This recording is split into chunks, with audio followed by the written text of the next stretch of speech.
ವೀಕ್ಷಕರೇ ನಮಸ್ಕಾರ. ವಿಶ್ವ ಟೆಸ್ಟ್ ಚಾಂಪಿಯನ್ಶಿಪ್ 2025ರ ಫೈನಲ್ ಪಂದ್ಯದಲ್ಲಿ ಬಲಿಷ್ಠ ಆಸ್ಟ್ರೇಲಿಯಾ ತಂಡಕ್ಕೆ ಸೋಲುಣಿಸಿ ಸೌತ್ ಆಫ್ರಿಕಾ ತಂಡ ಚಾಂಪಿಯನ್ ಪಟ್ಟ ಅಲಂಕರಿಸಿದೆ. ಇದು ಐಸಿಸಿ ಟೂರ್ನಿಯಲ್ಲಿ ಸೌತ್ ಆಫ್ರಿಕಾ ತಂಡಕ್ಕೆ ಸಿಕ್ಕ ಎರಡನೇ ಟ್ರೋಫಿಯಾಗಿದೆ. ಇದಕ್ಕೂ ಮುನ್ನ 1998ರಲ್ಲಿ ಸೌತ್ ಆಫ್ರಿಕಾ ತಂಡ ಚಾಂಪಿಯನ್ ಟ್ರೋಫಿಯನ್ನ ಗೆದ್ದುಕೊಂಡಿತ್ತು. ಇದೀಗ 27 ವರ್ಷಗಳ ಬಳಿಕ ಮತ್ತೊಮ್ಮೆ ಚಾಂಪಿಯನ್ ಪಟ್ಟಕ್ಕೇರಿದೆ.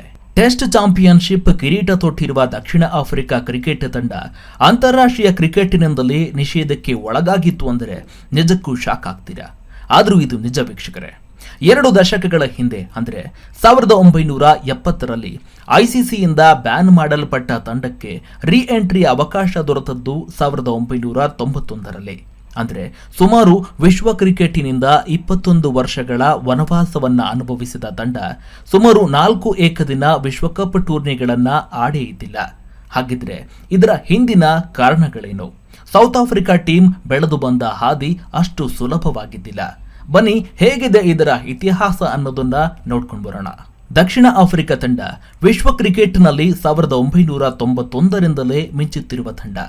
ಆ ದಿನಗಳಲ್ಲಿ ಕೇವಲ ಫೀಲ್ಡಿಂಗ್ನಿಂದಲೂ ಪಂದ್ಯಗಳನ್ನು ಜಯಿಸಬಹುದು ಅಂತ ವಿಶ್ವಕ್ಕೆ ತೋರಿಸಿಕೊಟ್ಟಿದ್ರು. ವಿಶ್ವದ ಶ್ರೇಷ್ಠ ತಂಡವಾಗಿ ಪ್ರಮುಖ ನಿರ್ಣಾಯಕ ಹಂತದ ಪಂದ್ಯಗಳನ್ನ ಕೈಚೆಲ್ಲುವ ಕುಖ್ಯಾತಿಗೆ ಒಳಗಾಗಿ ಚೋಕರ್ಸ್ ಹಣೆಪಟ್ಟಿಯನ್ನ ಕಟ್ಟಿಕೊಂಡಿದ್ರು. 1992ರ ವಿಶ್ವಕಪ್ನಲ್ಲಿ ಯಾರೂ ಅಂದುಕೊಳ್ಳದ ರೀತಿಯಲ್ಲಿ ಪಂದ್ಯಗಳನ್ನ ಗೆದ್ದು ಹರಿಣಗಳ ತಂಡ ಅರೆ ಇವರು ಇಷ್ಟು ದಿನ ಎಲ್ಲಿಗಪ್ಪ ಹೋಗಿದ್ರು ಅಂತ ಎಲ್ಲರೂ ಮೂಗಿನ ಮೇಲೆ ಬೆರಳಿಟ್ಟುಕೊಂಡು ಮಾತನಾಡುವ ಮಟ್ಟಿಗೆ ಆ ಮಟ್ಟಿನ ಪ್ರದರ್ಶನ ಕೊಟ್ಟಿದ್ರು.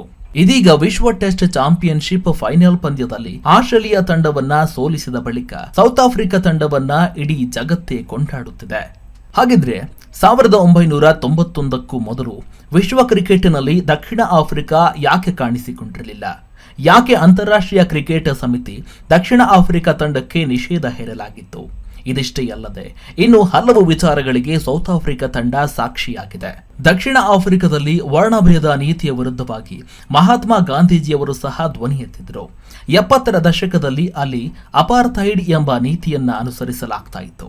ಇದು ಶ್ವೇತವರ್ಣೀಯರು ಮತ್ತು ಕೃಷ್ಣವರ್ಣೀಯರ ನಡುವೆ ಭೇದ ಭಾವಕ್ಕೆ ಕಾರಣವಾಗಿತ್ತು. ಅಪಾರ್ಥೈಡ್ ನೀತಿ ಅನ್ವಯ ಕಪ್ಪು ಕ್ರಿಕೆಟ್ ಆಟಗಾರರು ರಾಷ್ಟ್ರೀಯ ತಂಡಗಳಲ್ಲಿ ಆಡೋದಕ್ಕೆ ಅವಕಾಶವಿರಲಿಲ್ಲ. ಇದನ್ನ ನಾಗರಿಕ ಸಮಾಜ ಕಟುವಾಗಿ ವಿರೋಧ ಮಾಡಿತ್ತು. ಇದಲ್ಲದೆ ವಿರೋಧಿಸಿ ದಕ್ಷಿಣ ಆಫ್ರಿಕಾದಲ್ಲಿ ದೊಡ್ಡ ಮಟ್ಟಿನ ಹೋರಾಟ ನಡೆಯಿತು. ಜಗತ್ತಿನೆಲ್ಲೆಡೆಯಿಂದಲೂ ಕೂಡ ಭಾರಿ ಆಕ್ರೋಶ ವ್ಯಕ್ತವಾಗಿತ್ತು.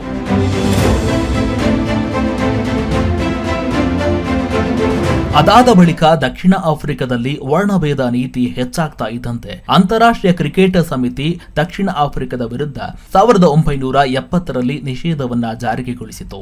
ವರ್ಣಭೇದದ ನೀತಿಯನ್ನ ಕೊನೆಗೊಳಿಸದೇ ಇದ್ದರೆ ಕ್ರಿಕೆಟ್ನಲ್ಲಿ ನಿಮಗೆ ಅವಕಾಶ ಇಲ್ಲ ಅಂತ ಖಂಡಿತವಾಗಿ ಹೇಳಿಕೆ ಕೊಟ್ಟಿತ್ತು. ಇದರಿಂದ ಆ ದೇಶದ ತಂಡವು ಕ್ರಿಕೆಟಿನಿಂದ ಸಂಪೂರ್ಣವಾಗಿ ಹೊರಗುಳಿಯಲು ಕಾರಣವಾಗಿತ್ತು. ಹೀಗಾಗಿ ಎಷ್ಟು ಉತ್ತಮವಾಗಿ ಆಡ್ತಾ ಇದ್ದ ಕ್ರಿಕೆಟ್ ಆಟಗಾರರ ಭವಿಷ್ಯ ಮಣ್ಣು ಪಾಲಾಗಿತ್ತು. ಐಸಿಸಿಯಂತಹ ಕ್ರೀಡಾ ಸಂಸ್ಥೆಗಳು ಸೇರಿದಂತೆ ಅಂತಾರಾಷ್ಟ್ರೀಯ ಸಮುದಾಯಗಳು ವರ್ಣಭೇದದ ನೀತಿಯನ್ನ ಕೊನೆಗೊಳಿಸುವುದಕ್ಕೆ ದಕ್ಷಿಣ ಆಫ್ರಿಕಾವನ್ನ ಒತ್ತಾಯ ಮಾಡ್ತಾ ಇತ್ತು.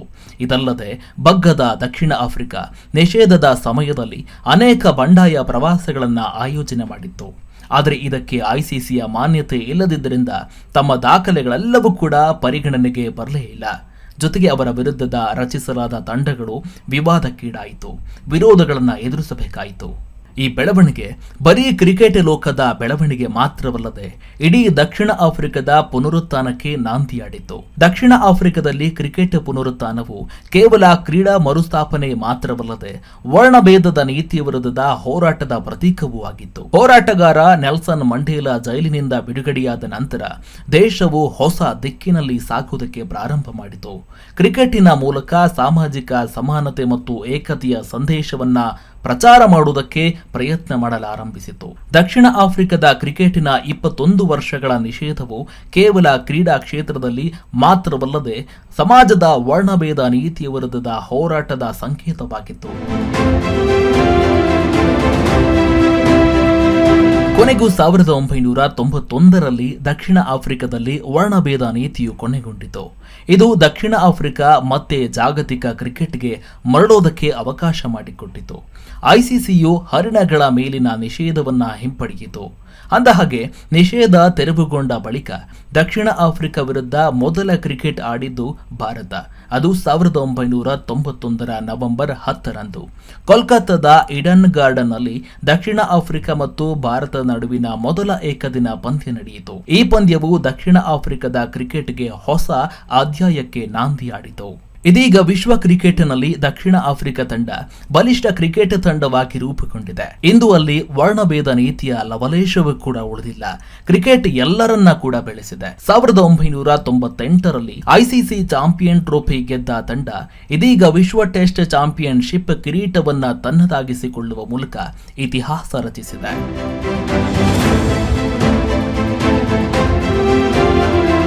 ನಮ್ಮ ವಿಜಯವಾಹಿನಿ ನ್ಯೂಸ್ ಚಾನೆಲ್ನಲ್ಲಿ ಪ್ರಮೋಷನ್, ಜಾಹೀರಾತು, ಅಡ್ವರ್ಟೈಸ್ಮೆಂಟ್ ನೀಡಲು ಸಂಪರ್ಕಿಸಿ 9535808456.